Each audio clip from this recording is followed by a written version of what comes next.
अस्सलाम वालेकुम dear students. कैसे हैं आप सब? उम्मीद करता हूं कि आप सब खैर वाफियत से होंगे। आज के लेक्चर में हम डिस्कस करेंगे इफ़ एल्स इफ स्ट्रक्चर। ठीक है। पिछले वाले लेक्चर्स में हमने इफ़ स्टेटमेंट भी डिस्कस कर ली, फिर इसके बाद इफ़ एल्स देखा। आज के लेक्चर में हम देखेंगे multiple if else if structure. ठीक है। इफ़ स्टेटमेंट में हमने देखा था कि अगर हमारे पास कोई कंडीशन है तो वो हम इफ़ में लगा देते थे। अगर कंडीशन ट्रू है तो हमारे पास कुछ स्टेटमेंट्स चल जाया करती थी। ठीक है। फिर नेक्स्ट हमने इसमें एक लिमिटेशन देखी, हमने इसकी एक कमी देखी कि अगर कंडीशन ट्रू है तो स्टेटमेंट चल जाया करेगी, लेकिन अगर कंडीशन फॉल्स हो गई तो ये इफ़ स्टेटमेंट कुछ भी नहीं थी करती। ठीक है। तो फिर हमने क्या किया, हमने इफ़ एल्स निकाला। हम इफ़ एल्स पे आए जिसमें इफ़ के अंदर एक कंडीशन लगी होती थी। अगर ये कंडीशन ट्रू हो गई है तो कुछ स्टेटमेंट चल जाएंगे, और अगर ये कंडीशन ट्रू नहीं हुई तो फिर एल्स के अंदर वाली स्टेटमेंट्स चल जाया करेंगे। ठीक है। यहाँ पे क्या होता था, यहाँ पे इस तरह था कि फ़र्ज़ किया कि आप अगर नंबर 40 से ज़्यादा है तो स्क्रीन पे पास शो हो जाए, लेकिन अगर नंबर 40 से कम है तो कोई चीज़ शो नहीं थी होती। इसी तरह अगर मैं यहाँ करूँ कि नंबर 40 या 40 से ज़्यादा है तो पास हो जाए, लेकिन अगर 40 से कम है तो एल्स वाली चीज़ चल जाए, यानी कि फेल। ठीक है। अब इफ़ एल्स इफ़ की ज़रूरत क्या पेश आई, फ़र्ज़ किया है कि मैं कंडीशन बढ़ा देता हूँ। यहाँ पे तो ये कंडीशन थी कि 40 से ज़्यादा आए तो पास, एक ही कंडीशन थी। यहाँ पे कंडीशन यानी कि यहाँ पे भी एक ही कंडीशन रहेगी, लेकिन रिज़ल्ट दो बन जाएंगे। यानी कि अगर 40 से ज़्यादा मार्क्स हैं या 40 के इक्वल है तो पास शो हो, लेकिन 40 से कम है तो उसको मैंने एल्स में रखवा दिया और उसके लिए भी कुछ स्टेटमेंट्स चल जाया करेंगे। ठीक है। अब इफ़ एल्स में क्या होगा, जब कंडीशंस एक से ज़्यादा हो जाएं। ठीक है। दो या दो से ज़्यादा भी आप कह सकते हैं। जैसे मैं फ़र्ज़ करूं कि अगर मार्क्स जो हैं वो 80 से ज़्यादा हो तो ए प्लस ग्रेड, ए आए ग्रेड। 70 से ज़्यादा हो तो बी ग्रेड आए। 60 से ज़्यादा हो सी आए। 40 से ज़्यादा हो तो सी ग्रेड आए, डी ग्रेड आए, और 30 से कम हो तो एफ़ ग्रेड आए, या 40 से कम हो तो एफ़ ग्रेड आए। तो इस तरह एक से ज़्यादा कंडीशन हो गई, तो यहाँ पे हम इफ़ एल्स इफ को यूज़ करते हैं। ये क्या है, इसकी थ्योरी हम पढ़ते हैं, हमें अच्छे से समझ आएगी। If else if statement can be used to choose one block of statement from many blocks of statement।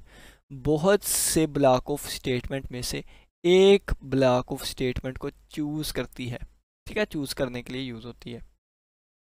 ये देखें, ये एक ब्लॉक है, ये दूसरा ब्लॉक है, ये तीसरा ब्लॉक है, ये nth ब्लॉक है, यानी कि चलते जा रहे हैं यहाँ पे। ठीक है। और ये हमारे पास n+1 ब्लॉक है। तो इन सभी में से इतने ज़्यादा या मैनी ब्लॉक में से एक ब्लॉक को सिलेक्ट करना इफ एल्स इफ में इस तरह इसको यूज़ किया जाता है।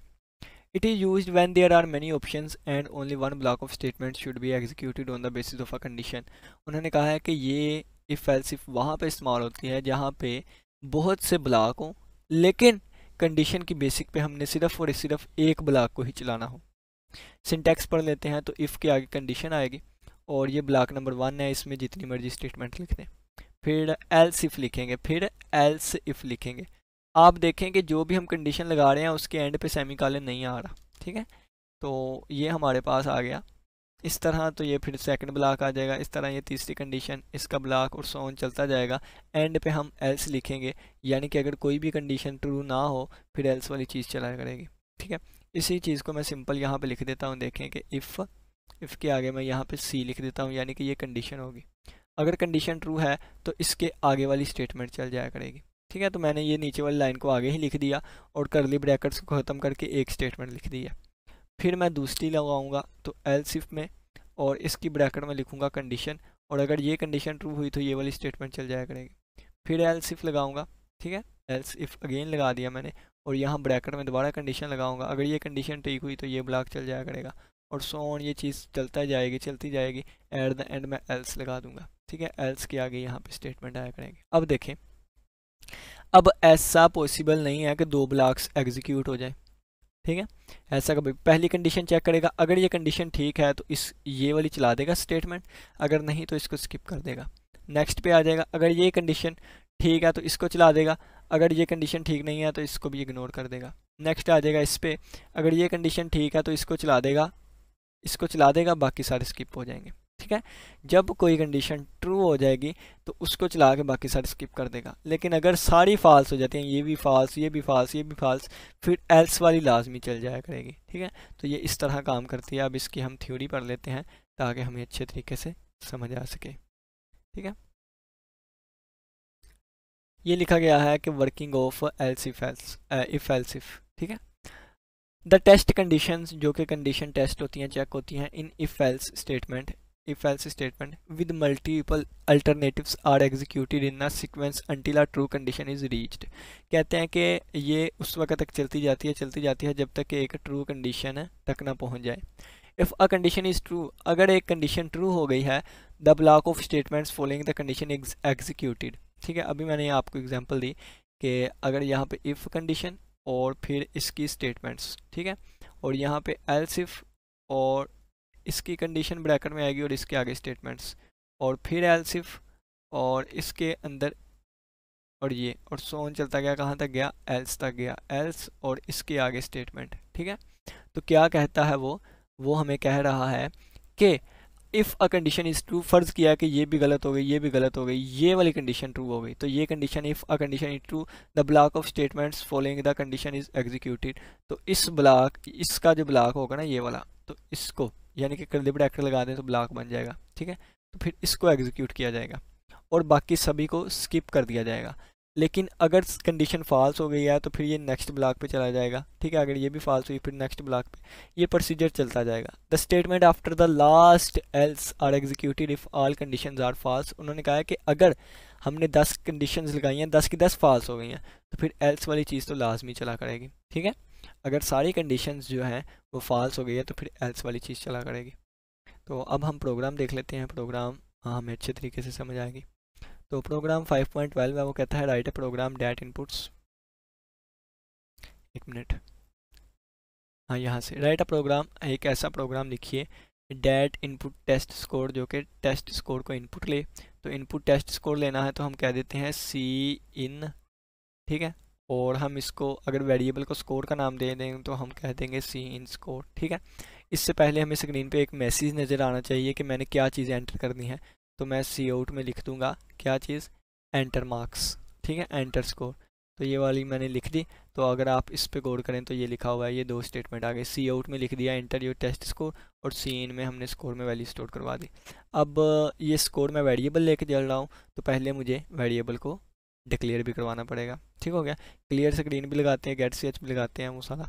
और उन्होंने कहा है कि ये हमारी इनपुट होगी and display his grade according to the following criteria. उन्होंने कहा है कि अगर उसका जो स्कोर है वो 90 या 93 से अबव हुआ स्क्रीन पे ए शो हो, 80 से 80 90 हुआ स्क्रीन पे बी शो हो, 70 से 79 हुआ स्क्रीन पे सी शो हो, इससे हुआ तो ये हो, 60 से नीचे हो तो हमारे पास फॉल्स एफ ग्रेड शो हो जाए। ठीक है, तो इसी क्राइटेरिया को लेके चलते हुए हम अपना प्रोग्राम लिखते हैं। ठीक है, तो चलिए जी, मैं यहाँ पे साइड पे ही आपको प्रोग्राम समझाने की कोशिश करता हूँ। बस एक ही समझाऊंगा, बाकी सारी जो है ना, यानी कि एक ही लिख के बताऊंगा, बाकी सारे मैं टू द पॉइंट वैसे ही ऊपर बुक से ही बताई जाऊंगा। ठीक है, तो चलिए जी अपना प्रोग्राम लिखना स्टार्ट करते हैं। सबसे पहले हमारे पास प्री प्रोसेसर डायरेक्टिव आ जाएंगे। ठीक है, शार्प सिंबल, इंक्लूड,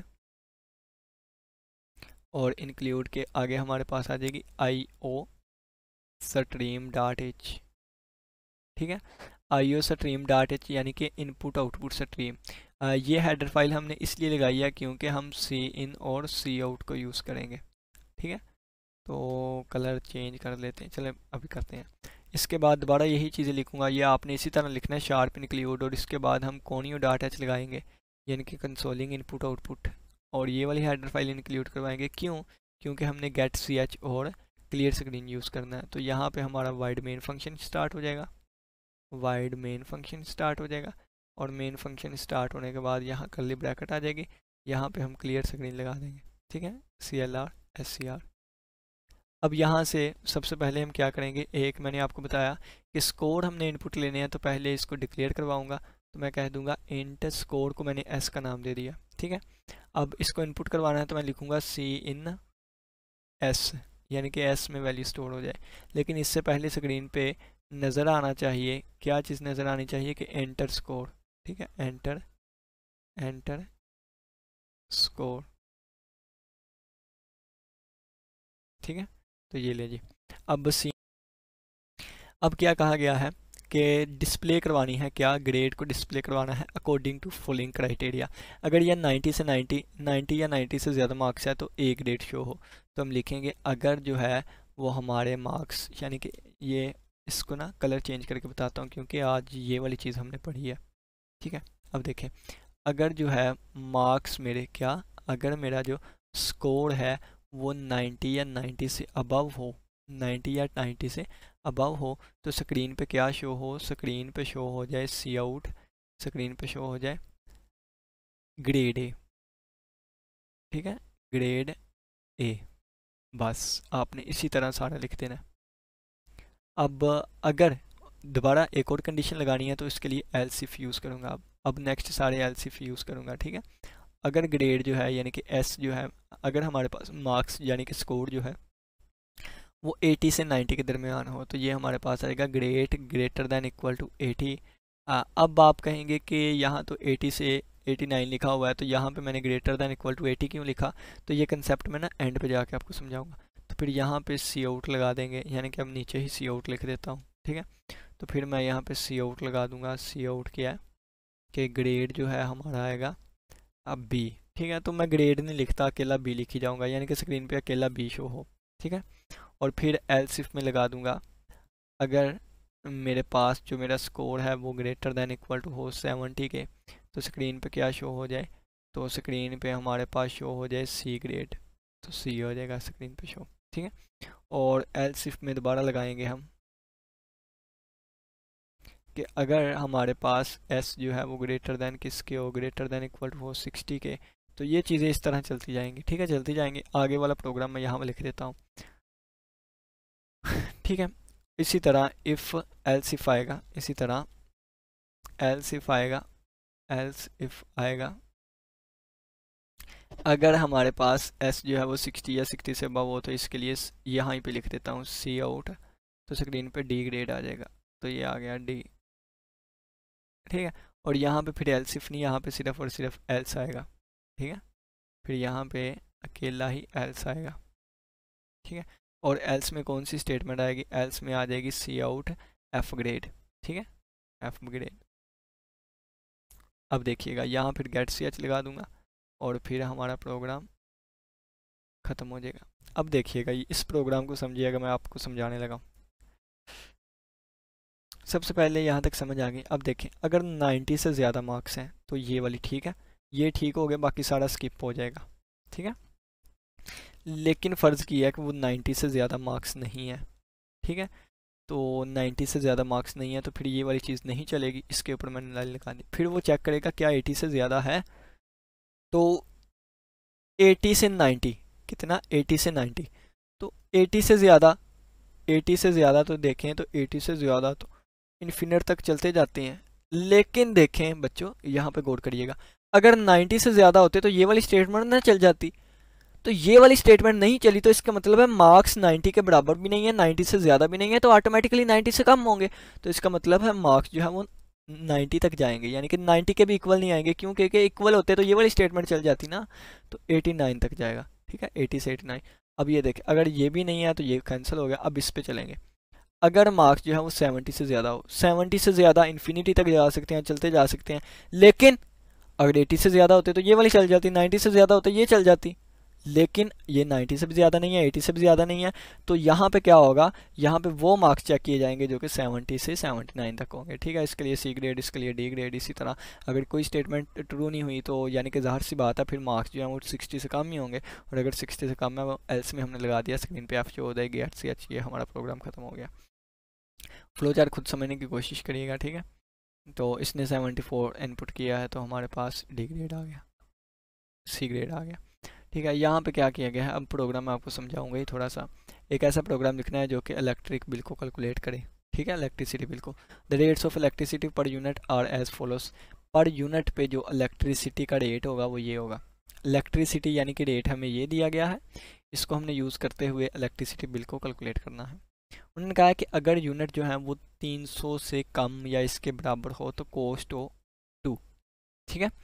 और अगर 300 से ज़्यादा और 500 से कम इक्वल हो, यानी कि 300 से 500 के दरमियान या 500 के इक्वल हो तो फिर 5 रुपये पर यूनिट हो, और अगर 500 से ज़्यादा हो तो फिर 7 रुपये पर यूनिट हो। ठीक है, ये कंडीशन लग गई, यानी कि ये इफ़ में लगा दिया करेंगे ना। अगर यूनिट यानी कि यू जो है वो लेस देन इक्वल टू आ जाए 300 के, तो फिर हमारा जो भी फार्मूला होगा वो, यानी कि यूनिट का जो फार्मूला होगा वो 2 के हिसाब से लेके चलेंगे, यानी कि कॉस्ट जो है ना वो 2 के हिसाब से। अगर ये कंडीशन हो फिर 5 के हिसाब से, अगर 500 से ज़्यादा हो फिर 7 के हिसाब से। जब ये हमारे पास पर यूनिट आ गए तो बाद में हमने क्या किया, अलाइन रेंट 150 जो है इसको भी ऐड करना है। ठीक है, to the total bill and surcharge 5% extra, ये भी हमने लगाना है अगर बिल जो है वो 2000 से ज़्यादा हो गया। ठीक है, और calculate the total bill with all the conditions given about, और जो भी ऊपर कंडीशन दी गई हैं इन सभी को यूज़ करना है। देखें, सबसे पहले हम क्या करेंगे, हम पहले यूनिट्स को इनपुट लेंगे, कितने यूनिट है। अगर वो यूनिट 300 से कम हुए तो वो 2 रुपये के हिसाब से कैलकुलेशन करेगा, अगर 300 से 500 के दरमियान हुए या 500 के इक्वल हुए तो 5 रुपये के हिसाब से, अगर 500 से ज़्यादा हुए 7 रुपये के हिसाब से। ठीक है, जो भी आंसर आएगा, ठीक है, यानी कि 2 के हिसाब से या 5 के हिसाब से या 7, किसी एक के हिसाब से कैलकुलेट करके जो भी आंसर आएगा ना उसमें 150 रुपये ऐड किया जाएगा। 5% जो है ये भी ऐड किया जाएगा। 5% कब ऐड किया जाएगा, जब हमारा बिल जो है ये कैलकुलेशन करने के बाद 2000 से ज़्यादा आ गया है। ठीक है, बस ये लें जी, अब हमारा प्रोग्राम हम इसको समझते हैं और फिर आगे बढ़ते हैं। क्या किया गया है यहाँ पे सारा बताऊँगा। ये इसलिए लगाई है सी इन सी आउट यूज़ करेंगे, ये इसलिए लगाई है कि हमने clear screen get C H use करना है। ठीक है, इंट यूनिट, यूनिट एक इंट ले लिया, फ्लोट बिल ले लिया क्योंकि बिल इशारिये में भी आ सकता है। ठीक है, अब देखें कि अब ये नहीं मतलब कि हमारे घरों का बिल, हाँ हमारे घरों का बिल भी इशारिये में आ जाता है, लेकिन वैसे भी जो हम कैलकुलेशन करेंगे उसका आंसर इशारिये में भी आ सकता है। अब देखें, क्लियर स्क्रीन लगा दी। हमने पहले क्या किया, सी इन यानी कि यूनिट्स को इनपुट ले लिया, उससे पहले हमें स्क्रीन पे नज़र आना चाहिए कि एंटर यूनिट्स कंज्यूम्ड, ये देखें, और ये सीन की मदद से हमने ऐड किया। अब इन्होंने 300 एंटर किया, अगर यूनिट 500 से ज़्यादा है तो बिल यूनिट के साथ 7 मल्टीप्लाई हो जाए, यानी कि 7 रुपये लगाए, तो ये नहीं है, ये चीज़ नहीं चलेगी। एलसीफ पे आ जाए, अगर 300 से ज़्यादा है तो फिर 5 रुपये के हिसाब का यूनिट हो, तो ये भी नहीं है। 300 बाकी जितने भी यूनिट है फिर वो 2 रुपये के हिसाब से। ठीक है, आप इस तरह में कंडीशन लगा सकते थे कि इफ़ अगर यूनिट जो है ये लेस देन इक्वल टू हो 300 के, देन फिर क्या चलना था, फिर बिल इज़ इक्वल टू, यानी कि बी अगर मैं यहाँ पे ले लेता बिल की जगह, B is equal to unit multiply by 2 हो जाता इसके लिए। ठीक है, और एल्स इफ़ अगर हमारे पास, एल्स इफ़ अगर हमारे पास यूनिट जो है वो 500 से, अगर हमारे पास जो है वो 300 से ज़्यादा होता और 500 से कम, अगर कहता हूँ कि अगर यूनिट जो है ये 500 से कम होता, ठीक है 500 से कम होता, तो 500 से कम है 300 से ज़्यादा होगा। फिर कैसे ज़्यादा होगा, क्योंकि 300 वाले छोटे तो हमने यहाँ पे डिस्कस कर लिए, तो ये 300 से 500 के दरमियान अगर होगा तो फिर बिल का जो आएगा वो यूनिट मल्टीप्लाई बाय 5 आता। ठीक है, और एल्स में हम लगा देते, एल्स में क्या लगा देते, एल्स में लगा देते bill is equal to unit multiply by 7। तो अपनी मर्जी है, जैसे मर्जी करें, मैंने छोटे से बड़ा कर दिया, उन्होंने बड़ा से छोटा किया था। ठीक है, तो अब नेक्स्ट देखें यहाँ पे, तो यहाँ तक हमारा चल जाएगा, यहाँ तक हमारा जो आज हमने पढ़ा इफ़ एल्स इफ़ ये हमारा कंप्लीट हो गया। फिर बिल में कहा गया था 500 ऐड करें, ठीक है, ये 150 ऐड करें, ये भी ऐड कर दिया, और कहा गया था कि 5% एक्स्ट्रा हो जाए अगर बिल जो है वो 2000 से ज़्यादा आ जाए। तो जो भी बिल की वैल्यू आएगी अगर वो 2000 से ज़्यादा है तो बिल में बिल का 5% ऐड हो जाए। ठीक है, तो बिल किसके इक्वल आ जाएगा, बिल में बिल का 5% ऐड करना है। तो बिल का 5% कैसे आएगा, बिल को 5% से मल्टीप्लाई करते हैं ना, तो 5 का 5 और परसेंट की जगह 100 आ जाएगा। इसको प्रोग्रामिंग में ऐसे लिखेंगे। ठीक है, और इसके बाद स्क्रीन पे टोटल बिल शो हो जाए गेट सी एच। उम्मीद करता हूँ इस प्रोग्राम की समझ आई होगी। एक एक लाइन समझाने की कोशिश की, नहीं समझ आई तो वीडियो दोबारा देखिएगा, फिर नहीं समझ आई तो फिर दोबारा देखिएगा, फिर नहीं समझ आई फिर दोबारा देखिएगा, फिर नहीं समझ आई तो फिर कमेंट सेक्शन में लाजमी बताइएगा। नेक्स्ट प्रोग्राम जो है ये मैं कहता हूँ कि आप, चले मैं करवाता हूँ इससे आगे वाला आप खुद करिएगा। फिर वो क्या कहता है कि एक ऐसा प्रोग्राम लिखें जो कि रेडियस, जो कि write program that input radius ले। तो पहली स्क्रीन पे मैं ऐसे शो करवाऊंगा एंटर रेडियस, फिर सी इन रेडियस कर दूंगा। ये क्लियर स्क्रीन हम लगाते हैं, इसके बाद एंड पे गेट सी एच लगी है, ये किसके लिए लगाई है, ये दोनों आई एस स्ट्रीम हमने सी इन सी आउट के लिए, कौन ये जो है ये clear screen get C H के लिए, आईओ मैनिप जो है मैनिपुलेटर्स के लिए। तो आपकी मर्ज़ी है मैनिपुलेटर यूज़ करें या ना करें, क्योंकि हमें स्टेटमेंट में नहीं कहा गया तो इसको छोड़ दें, नहीं यूज़ करते। ठीक है, मैनिपुलेटर कैसे काम करते हैं इस पर मेरा एक लेक्चर बना हुआ है, वो आप सारा देख लीजिएगा। मैनिपुलेटर क्या होते हैं, चलो ये भी आपको थोड़ा बता देता हूँ। चलिए कर ही लेते हैं, मैनिपुलेटर हमने यूज़ किए हैं। ठीक है, it calculates end user choice, और यूज़र की चॉइस भी इनपुट के तौर पे ले। तो ये हमने कह दिया enter 1 for area and 2 for circumference, और ये चीज़ हम चॉइस में रखवाएंगे। ठीक है, उन्होंने कहा है कि it calculates area of circle, ये सर्कल का एरिया करे अगर यूज़र की चॉइस 1 है, और कैलकुलेट करे सरकमफेरेंस अगर यूज़र की चॉइस 2 है। तो चॉइस में 1 या 2 लेगा, तो हमने लिख दिया क्या, सी आउट करे, यानी कि चॉइस एंटर करे। ठीक है, अगर 1 करेगा, अगर चॉइस की वैल्यू 1 हुई तो फिर हमने एरिया का फार्मूला लगा दिया। ठीक है, और एरिया स्क्रीन पे शो हो जाएगा। और अगर चॉइस 2 के इक्वल हुई तो हमने क्या कह दिया है कि सरकमफेरेंस का फार्मूला लगा दिया, स्क्रीन पे सरकमफेरेंस शो हो जाएगा। और एट द एंड हमने क्या किया है, एट द एंड हमने एल्स लगा दिया है कि अगर ना तो चॉइस 1 हुई ना तो चॉइस 2 हुई, फिर हमारा स्क्रीन पे शो होगा इनवैलिड चॉइस। ठीक है, तो एल्स में सारे आ जाएंगे 1 और 2 के अलावा। ठीक है, तो ये प्रोग्राम था, ये प्रोग्राम मैं आपको टर्बो पे करके भी दिखाऊंगा। ठीक है, ये वाला एक प्रोग्राम आ गया, चलें जी ये करते हैं। वो कहता है, चलें जी राइट प्रोग्राम, एक ऐसा प्रोग्राम लिखें जो कि इनपुट करे सैलरी को।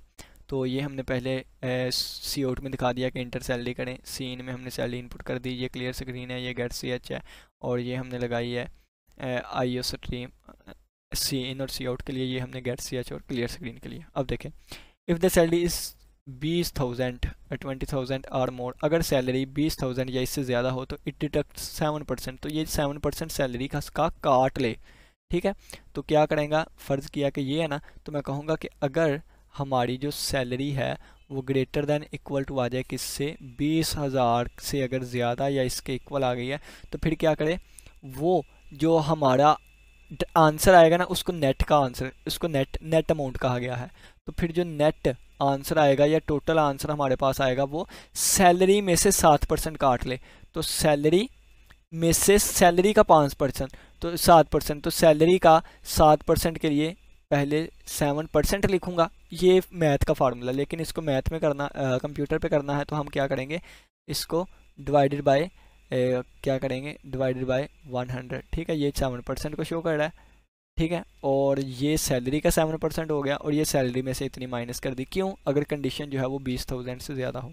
ठीक हो गया, अब ये, और अब देखें, उन्होंने कहा कि अगर 10,000 या इससे ज़्यादा हो, यानी कि 20,000 और 10,000 के दरमियान हो, तो फिर ये 1,000 रुपया डिडक्ट कर ले, तो सिर्फ वही आएगा। एल्स इफ़ अगर सैलरी जो है वो ग्रेटर दैन इक्वल टू हो जाए 10,000। अब ये 10,000 ग्रेटर दैन इक्वल टू कैसे आया, तो मैंने आपको बताया है कि अब ज़ाहिर सी बात है ये 20,000 से कम ही होगी। ठीक है, और फिर नेट जो है उसमें से एस में से माइनस कर दे कितना, 1,000 को। ठीक है, तो ये माइनस हो गया। अब ये भी कंडीशन लग गई, ये भी चीज़ हो गई, ये भी चीज़ हो गई। एल्स में क्या करें, अगर फ़र्ज़ किया कि उसकी सैलरी 10,000 से भी कम है, ठीक है, तो फिर सैलरी एज इट इज़ ही रहे। तो ये देखें, नेट को हमने सैलरी और बाद में इसको स्क्रीन पे शो करवा देंगे, बस हमारा ये प्रोग्राम हो गया। अब ये वाली चीज़ हम ना, यानी कि ये वाला प्रोग्राम हम टर्बो पे करने की कोशिश करते हैं, ये वाला। ठीक है, तो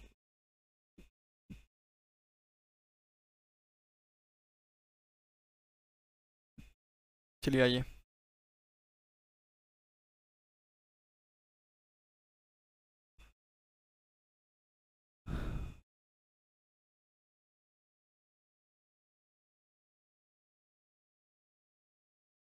यहाँ पे करते हैं।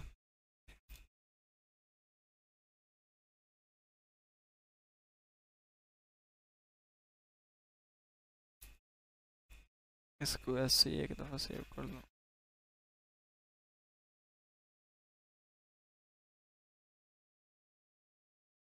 ठीक है, अब देखिए जी, ये यहाँ तक लगी हुई है ना चीज़ें। अब यहाँ पे देखिएगा, मैं क्या कर देता हूँ, फ्लोट में मेरा आंसर आ सकता है किसका, एरिया का भी, और मैं फ्लोट में अपना रेडियस भी दे सकता हूँ, और मेरा फ्लोट में जो है वो सरकमफेरेंस भी आ सकता है। ठीक है, छोटा सा सरकमफेरेंस लिख दिया।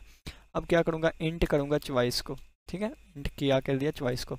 अगर तो चॉइस का आप देखिएगा मैं आंसर कैसे लेता, मैं सीन कर दूंगा, सीन किसको, चॉइस में वैल्यू हमारी स्टोर हो जाए। ठीक है, ये इनपुट में लेने के लिए अगर ये इनपुट ले रहा हूँ तो पहले मुझे नज़र आना चाहिए कि क्या चीज़ दूँ, तो मैं सी आउट में लिख दूंगा enter the choice, enter choice 1 और 2, एक या दो की चॉइस जो है वो स्क्रीन एंटर करें। ठीक है, तो ये हमारे पास हो गया। अब देखिएगा ये चॉइस आ गई, अगर तो चॉइस 1 के इक्वल है। ठीक है, अब देखिएगा अगर तो चॉइस जो है, अगर जो चॉइस है ये इक्वल टू है 1 के, ठीक है, तो फिर यहाँ पे एरिया का फार्मूला लगा दूंगा। एरिया किसके इक्वल आ जाएगा, एरिया आ जाएगा 2 पाई आर, ये सरकमफेरेंस होता है, एरिया का फार्मूला होता है पाई आर स्क्वायर। ठीक है, तो पाई की वैल्यू 3.14 होती है। एक मिनट, ये कहाँ तक चला गया। ठीक है, तो यहाँ पे 3.14, बल्कि एक मिनट में दोबारा लिखता हूँ यहाँ पे 3.14159। ठीक है, ये हमारे पास पाई की वैल्यू होती है मल्टीप्लाई बाय आर स्क्वायर, इसका फार्मूला होता है। तो मल्टीप्लाई बाय आर और मल्टीप्लाई बाय आर मतलब कि रेडियस, रेडियस। ठीक है, रेडियस मल्टीप्लाई बाय और फिर दोबारा multiply by radius, multiply by radius आ जाएगा। ठीक है, स्पेलिंग आपने मिस्टेक नहीं करनी। और अगर चॉइस जो है वो 2 के इक्वल आ जाए, अगर जो है वो चॉइस जो है ये 2 के इक्वल आ जाए, ठीक है, अगर चॉइस 2 के इक्वल आ जाए तो फिर हमारे पास सरकमफेरेंस का फार्मूला लग जाए। तो सरकमफेरेंस का फार्मूला होता है 2 मल्टीप्लाई बाय पाई, पाई की वैल्यू 3.14159 और multiply by R, R mean ये रेडियस। ठीक है, रेडियस आ जाएगा। और फिर एल्स में क्या रख दूंगा कि अगर चॉइस ना तो 0 हो, ना तो 1, ना तो 1 हो, ना तो 2, तो फिर हमारे पास स्क्रीन पे क्या शो हो जाएगा, इनवैलिड चॉइस। ठीक है, तो सी आउट में लिख दूंगा, सी आउट में लिख दूंगा इनवैलिड चॉइस। ठीक है, और ऊपर भी हम इसको थोड़ा सा चेंज करते हैं, यानी कि अब देखें कि मैं यहाँ पे कर्ली ब्रैकेट लगा के क्या करने लगा, मैं कहता हूँ कि ये चीज़ स्क्रीन पे शो भी हो। तो इसके लिए मैं यहाँ पे कर्ली ब्रैकेट लगा दूंगा, ये मैंने कर्ली ब्रैकेट लगा दी। और यहाँ पे मैं एक और लाइन कर दूंगा जिसमें एरिया को इनपुट करवाया जाए। तो मैं लिखूँगा सी आउट area is equal to, area जो है एरिया की वैल्यू कहाँ से आए, तो एरिया की वैल्यू एरिया में से आए। ठीक है, और यहाँ पे मैं क्या लिखूँगा, यहाँ पे भी कर्ली ब्रैकेट लगाऊंगा पहले, यानी कि इसको पहले बॉडी बनाऊंगा ना इसकी, क्योंकि एक से ज़्यादा स्टेटमेंट्स हैं। ठीक है, तो फिर यहाँ पे क्या आएगा, सी आउट में आ जाएगा हमारे पास सरकमफेरेंस, सरकमफेरेंस फेडेंस।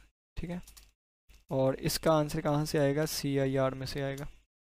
ठीक है, और यहाँ पे इसकी बॉडी क्लोज कर देता हूँ। ये मैंने कंपाइल कर दिया, कोई एरर नहीं है, ये मैंने रन कर दिया। और उन्होंने कहा कि चॉइस एंटर करे 1 या 2, तो मैंने 1 की, तो एरिया 0 इनवैलिड। तो मैंने रेडियस को एंटर ही नहीं किया, मैंने रेडियस को एंटर ही नहीं किया। तो पहले यहाँ पे मैं रेडियस की वैल्यू दूंगा। ठीक है, तो पहले मैं यहाँ पे लिखूँगा सी आउट एंटर रेडियस। ठीक है, तो आप इसको पहले लिख लें या बाद में लिख लें, मैंने बाद में लिखा है, बुक में शायद पहले लिखा हो। ठीक है, तो फिर यहाँ पे सीन हम रेडियस में चीज़ें स्टोर करवाएंगे। ठीक है, तो अब दोबारा कंपाइल करता हूँ, ये मैंने कंपाइल किया, ये मैंने रन किया, वो कहता है चॉइस, तो मैंने 1 दे दी। तो रेडियस वो पूछ रहा है, तो 1 पे क्या था, 1 पे हमारे पास एरिया कैलकुलेट होगा। तो फ़र्ज़ किया मैंने 3 वैल्यू दी है, तो ये हमारे पास एरिया आ गया। ठीक है, इनवैलिड चॉइस क्यों आ रहा है,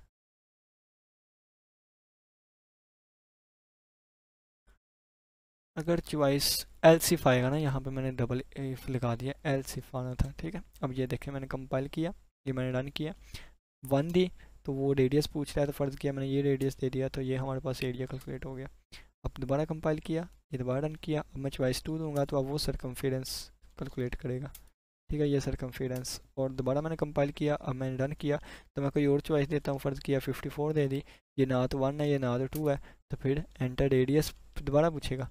ठीक है, और ये 322 इनवैलिड चॉइस। लेकिन आप कहते हैं कि इनवैलिड के लिए अगर वो रेडियस ना पूछें तो आप क्या करेंगे, इनवैलिड के लिए अगर आप चाहते हैं कि वो हमें ना पूछे, तो फिर आप क्या करें, यानी कि इनवैलिड के लिए वो रेडियस ना पूछे करें, तो आप क्या करें, यहाँ से इसको हाँ, कट कर लें। कट करने के बाद आप इस चीज़ को यहाँ पे लगा दें, यानी कि यहाँ पे, एक मिनट, यहाँ पे इसको पेस्ट किससे करते हैं, शिफ्ट इंसर्ट, ठीक है। तो आप इसको फिर यहाँ पे लगा दें। देखिए प्रोग्राम ही है, जिस तरह मर्जी आप कर लें, कंट्रोल शिफ्ट इंसर्ट, ठीक है। तो अब इसको कंपाइल रन करें, तो ये मैंने कंपाइल किया, ये मैंने रन कर दिया। अब देखें, अब कोई और चॉइस पुट करूँगा ना तो वो डायरेक्ट इनवैलिड चॉइस देगा, लेकिन अगर मैं फर्ज किया है कि चॉइस 1 दूंगा तो वो पहले कहेगा इंटर रेडियस, ठीक है। तो अब देखिए कंपाइल, ये रन, 2 पुट करूँगा तो ये सरकमफेरेंस को कैलकुलेट करेगा। ये हमारा प्रोग्राम था, उम्मीद करता हूँ कि इसकी समझ आई होगी। अगर किसी बच्चे का कोई भी क्वेश्चन हुआ तो लाजमी पूछिएगा। हमने आज के लेक्चर में इफ़ एल्स इफ़ को कैलकुलेट यानी कि स्ट्रक्चर को सीखा। इसी के साथ इजाज़त दीजिए। मज़ीद वीडियोस देखने के लिए डिस्क्रिप्शन में आपको प्लेलिस्ट का लिंक मिल जाएगा, उसमें आपको सीक्वेंस वाइज सारी वीडियोस इस बुक के रिलेटेड मिलेंगी। इसी के साथ इजाज़त दीजिए। अल्लाह हाफिज़, अल्लाह निगहबान।